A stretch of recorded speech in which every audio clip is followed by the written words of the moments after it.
سلااو خوێنکارانی خۆشەویست خۆمە خۆشحاڵەزانم لەم ڤیددیۆێشە هاتمەوە خزمەت ئێوە بۆ باسکردنی تێرمینۆلۆجیەکانی جاڤاسکریپت. بزانین چەند تێرمینۆلۆجی مەبەستمان لەو تێرمانەیە یاخود ئەو بڕگانەیە کە باس ئەکرێت لە ناو جاڤاسکریپتە.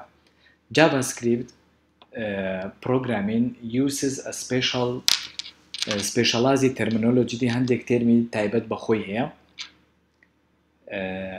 Understanding JavaScript terms is fundamental to understanding the script. ئەم شتە بیدایانی کە ئێمە ئەیان خوێنین ئەبێتە سەرەتایەک بۆ دەستپێکردنی JavaScript. اینجا ئیتر تەلەبەی وا هەیە خوێنکاری وا هەیە ئێوە زۆر قوڵ بێتەوە لە ناو مۆزوعەکەیە و هەشە بۆ نمونە ئێوە بە تێگەیشتن تێبگات لێیت ئەم حاڵەتانەی هەیە. یەکێک لەوانە باسی ئۆبجێکتەکەین، پرۆپێرتیەکان، مێسۆدەکان، ئیڤێنتەکان، فانکشن، ڤالیو، ڤاریبڵ، ئەکسپرێشن لەگەڵ ئۆپەرەیتەرەکانە. با بین باسی ئۆبجێکت بکەین. خوێنکارانی خۆشەویست، طبعاً ئۆبجێکت زۆر مهمە لە هەموو لانگویج پرۆگرامینێکە تایبەتمەندی خۆی هەیە لە بەروی ئاسانکاریی زۆر بۆ پرۆگرامەکان ئەکات. طبعاً بزانین ئۆبجێکت چییە؟ ئۆبجێکت بریتیە لە هەر مادەیەک لە هەر شتێک لە دنیاە بێت کە بەرجەستە بێت و بتوانانی تەچی بکەیت واتە دەستی لێ بدەیت و بۆشاییەک داگیر بکات لە هەوایە پێی ئەوترێ ئۆبجێکت. ئێمە لە ساڵانی ڕابردووە لە کاتی بڵێن ناوەندی و دواناوەندیوانە باسی مادەمان کردووە. بیزەبت مەبەستمان لێوە مادەیە. مادە چییە؟ مادە ئەوەیە کە شتێک بەرجەستە بێ و قەبارێک لە هەوا داگیر بکات بتوانین دەستی لێبین بریتە لە مادە. لێرەشا ئێمە لە جیهانی بڵێن پرۆگرامینە بەراوردیانەکەینەوە بە مادەکان. An object is a thing, anything that just anything in the real world. بۆ نمونە وەکو سەیارە، وەکو پشیلە، وەکو مەیمون، وەکو بووک و ئەمانە هەمووی چین؟ ئەمانە هەمووی بریتین لە مادە بۆ لە بەرەوەی بۆشاییان داگیر کردووە. بەڵام ئەگەر بینە جیهانی ئایتیەوە ئەنجە وەب براوسە لە کاتی بڵێن کاتێکە سێرێکی وەب براوسەرەکەین ئۆبجێکتەکان چین؟ بۆ نمونە ویندۆکان، بۆ نمونە دۆکۆمنتەکان، بۆ نمونە ئیمێجەکان، بۆ نمونە تەیبڵ و فۆرم بەتن و لینکەکان ئەمانە هەمووی چین؟ ئەمانە هەمووی بریتین لە ئۆبجێکت واتە بریتین لە مادە بەڵام لە چییە؟ لە ناو ئایتیە. مێثۆدەکان چین؟ بزانین method are things that object can do. کەواتە مێثۆدەکان ئەڵە بریتە لەو شتانەی کە ئۆبجێکتەکان ئەتوانن بیان بکەن. بۆ نمونە ئێمە نەمانوتۆ کار بریتە لە ئۆبجێکتێک، کار can move. یعنی ئەمە چییە؟ مێثۆدێکە ئەتوانێ بجوڵێ، یعنی مادەکە توانێ بجوڵێن بە مێسۆدی چی؟ بەتەمەن بە مەکینەکەی. بۆ نمونە cats can eat. بۆ نمونەڵە پشیلە ئەتوانێ بخوات، نان بخوات، یعنی ئەمە مێثۆدێکە. ئەگەر بینەوە بە ئایتێکە بەراو دیکەینەوە بریتیان لە Windows Object Can Alert User Alert. بۆ نمونە کاتێکە تۆ بەتنێکەکەی لە ناو فۆرمێکە ئەلێرتێکە بۆیە، مێسج بۆکسێکە بۆیە، ئەمانە چین؟ بریتین لە مێثۆد. All object have property. طبعاً دایمە ناگەدار بن ئۆبجێکتەکان مێثۆدمان هەیە و پرۆپێرتیشمان هەیە. پرۆپێرتیز یعنی مواسەفات. بزانین مواسەفات چی ئەگرێتەوە؟ بۆ نمونە کاتێککە تۆ سیارەیەک ئەبینیت سێکی هەندێک مواسەفاتی هەیە، بۆ نمونە ڕەنگە، بۆ نمونە مۆدێلە، بۆ نمونە ئەو شتانەی کە هەیەی، بۆ نمونە لێراوتۆتی cars have wheels. طبعاً ویلی هەیە، ئەمە سیارە. و dog have food. بۆ نمونە بەعزە سەگێکەیە خوری هەیە بۆ نمونە بە بەرگەکەیەوە، ئەمانە پرۆپێرتین. ئەگەر بین بەراودی بکەینەوە بە IT کە بۆ نمونەڵە browsers has a name and version of number. بۆ نمونەڵێ ئەم براوسەرە جۆری فایرفۆکسە و ڤێرژنەکەی بۆ نمونە 3.4 ئەمە بریتە لە پرۆپێرتێکە. ئەنجا خوێنکارانی خۆشەویست لێرەیە ئەم نمونەمان هەیە زۆر ئاسانە بۆ تێگەیشتن لە نێوان پرۆپێرتی و لە نێوان مێثۆدا. ئێمە وەکو وتمان باسی ئۆبجێکتەکەمان کرد، بۆ نمونە سیارە باشترین ئێگزامپڵە بۆ هێنانەوەی ئۆبجێکتەکە. ئەم ئۆبجێکتی سیارەیە ئەمە تەبەن مادەیەکە بۆشاییەکی داگیر کردووە. ئەگەر بین پرۆپێرتیەکانی بدۆزینەوە ئەم سیارەیە یەکێک لەوانە ناوەکەیەتی. ناوی ئۆبجێکتەکە چییە؟ بۆ منە ناوی فیاتە. و مۆدێلەکەی چییە؟ بۆ منە پێنسەیە. ئایا قورسایەکەی چەندێکە؟ 850 کیلۆگرام بۆ نمونە.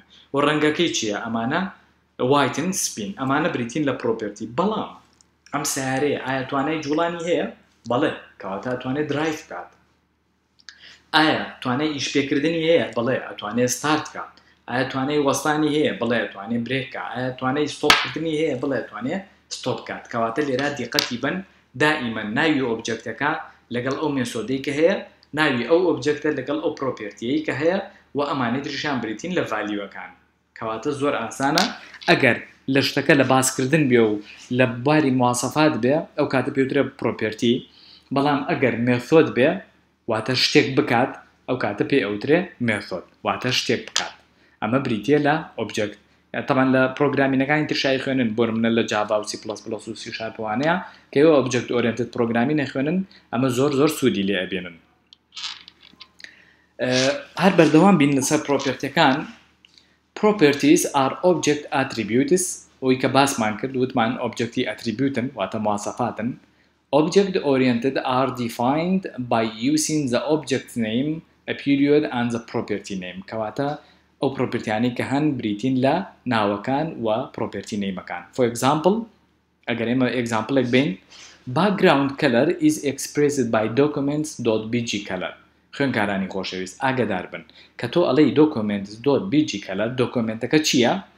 سیارەکەیە کەواتە سیارە چی بوو ئۆبجەکتەکەیە کەواتە دۆکۆمنت چییە؟ بریتە لە ئۆبجەکت و بجی کەلەرەکە بتمان لە دوای ئۆبجەکتەکەەوە دۆتێک دانین ئەنجا ئەگەر مواسەفات بێ وەصفی شتێک بکات بریتە لە پرۆپێرتی ئەگەر شتێک بکات واتە ئەکشنێکی هەبێت بریتە لە ئۆبجەکت بریتە لە مێثۆد لێرە بجی کەلەر چییە؟ بریتە لە پرۆپێرتی for example باسی مێثۆد بگەین methods are action خەت بێنن بەژێر ئاکشنە زۆر مهمە کاتە ئاکشنێک بکات apply to particular object method are what object can do for example document.write لێرە document چییە؟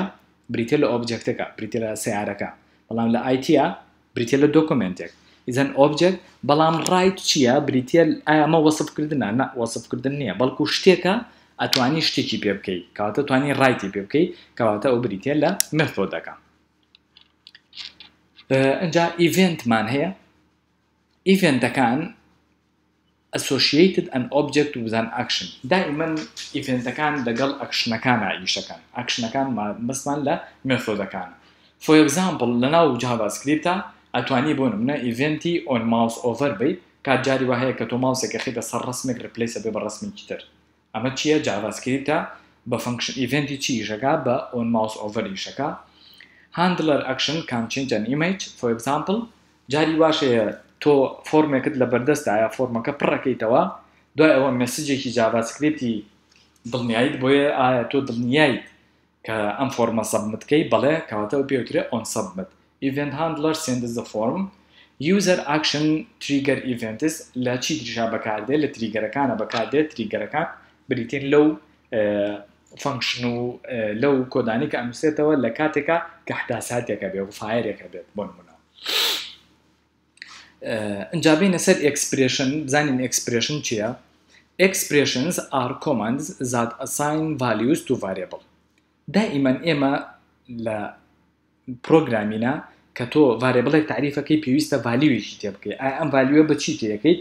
بە یەکسانەیەک تێیەکەیت ئەم یەکسانە پێوترێت assign کەواتە بۆ نمونە لێرەیە کە تۆڵی var months لێرەیە یەکسانە بەمەی کەواتە مەی بریتێ لە valueەکە و ئەچێتە ناو چیەوە ئەچێتە ناو monthsەوە expressions always use an assignment operator such as the equal sign کەواتە لە expressionەکان عادەتەن بە چی دەرەبڕێ بە یەکسانێک دەرەبڕێ بۆی کە valueە بخینە ناو variableەکەوە ئیسا لێرام exampleمان هەیە طبعا لە جیاوازی نێوان جاوا و جاڤاسکریپتە باسی ئەوەشمان کرد کە جاڤاسکریپت داتا تایپی نییە بەڵکو بەپێی valueەکەی حسابی بۆکرێ بۆ نمونە لێرەیە ئەمە تێکستە لە بەرەوەی ئێمە نووسیمان خسۆتە ناو variableی مۆنسەوە بە هەمی ئەوترێت چی بە var مۆنس یەکسانە بەمەی پێ ئەوترێت expression ends with a semicolon دائما expression دیقەت بن بە semicolon کۆتاییە بەنسبەت valueەکانەوە ئەو valueانەی کە ئەخرێنە ناو expressionەکانەوە خرێن ناو variableەکانەوە values are bits of information values type and some example include for example ئێمە ژمارە ڕاستیەکانمان هەیە وەکو 1 و 2 3 و 4 لە سفر و دەستپێکە و stringمان هەیە کە بە quotationێک ئەتوانین تعریفیان کەین و بولیەنمان هەیە true false و objectمان هەیە بۆ نمونە image و windows و إلى آخره و functionشمان هەیە بۆ نمونە validate دوو whatever ئەمانە بریتین لە ناوی فانکشنەکان ئەمانە valueون پارامتر وەرئەگرن. بەنسبەت فانکشنەوە ئەویش هەر جۆرێکە لە ترمینۆلۆجی JavaScript functions are named statement that performs a task کاتە فانکشن بۆ شتێکی دیاریکراو ئەکرێ بۆ ئەوەی کە تاسکێکی دیاریکراوت بۆ تەنفیز بکات. functions do whatever statement بەچی تعریفەکرێ دائما ئەنووسین فانکشن لە دوایەوە ناوی فانکشنەکە ئەنووسین. بەڕێزان ئێمە دوو جۆر فانکشنمانەیە، جۆرێکمان هەیە پێوترێ parameterized function و جۆرێکی تریشمانێ پێوترێ non parameterized function. parameterized function ئەوانن کە پارامتریان هەیە.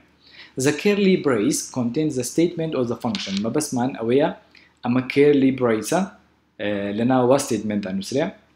JavaScript has built-in function and you can write your own. دوو جۆری تریشمان هەیە لەوانە جۆرێکمانەیە built-in function واتە فانکشنەکان خۆیان نووسراونەوە تۆ تەنها کۆڵیانەکەی و جۆرێکی تریشمان هەیە بریتیە لەوەی کە خۆت فانکشنەکان ئەنووسی.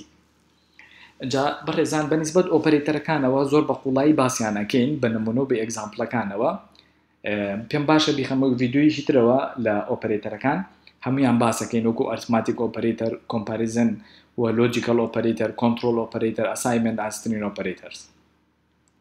بەنسبەت ڤارێبڵەوە تەمان وتمان ڤارێبڵ داتا تایپی نییە لێرەیە بەڵام بەپێی valueەکە حسابی بۆکرێ.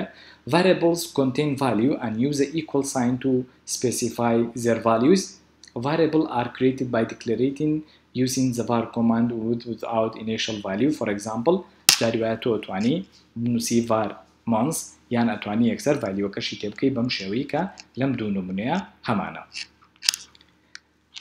Writing JavaScript program. JavaScript provides two methods to write the text to a web page. عادەتەن بە دوو شێوە output ئەکرێ JavaScript.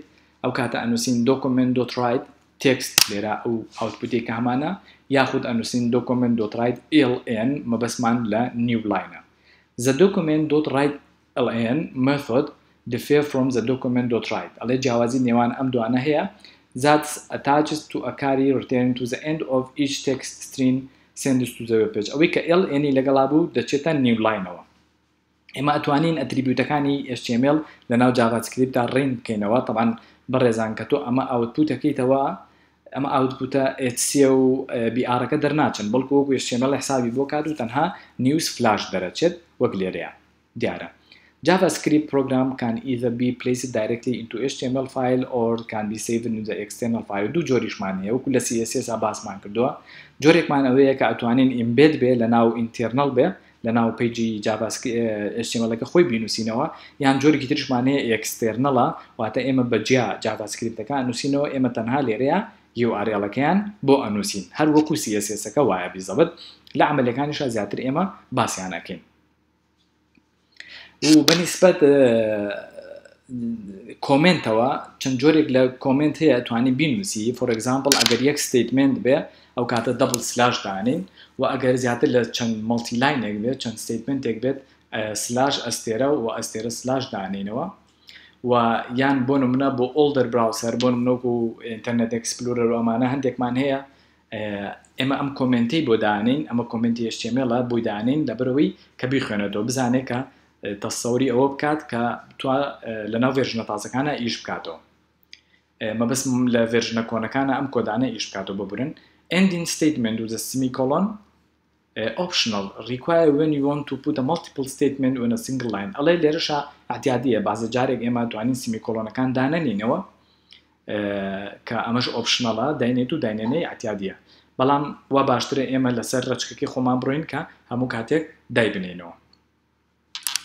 بەڕێزان لێرەیە چەند ئێگزامپڵێکمان هەیە بۆ نمونە ئەم ئێگزامپڵەمانێ لێرە ئاوتپوتەکەی hello world لێرەیە دانێکمان بە hello world have a nice day ئەمەش ئاوتپوتێکی تریان ئەتوانین بکەینەوە ئەمەش هەر دۆکومنتێکی ترە ئەتوانین بنووسین ڕایت و بەم شێوەیە هەمانە کاتێککە سکریپتی جافەسکریپتی بۆکەینەوە سکریپتەکان داخین.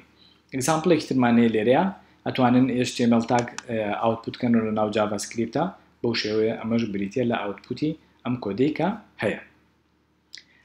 جا بەڕێزان بۆ ڤیدیۆیەکی تر دەست ئەکەین بە باسکردنی داتا تایپەکانە چەنەوتومانە ئەمە احتیمال دەکەینە سەر ڤالیوەکان. کاتێکی خۆش بۆ ئێوە و زۆر سپاس.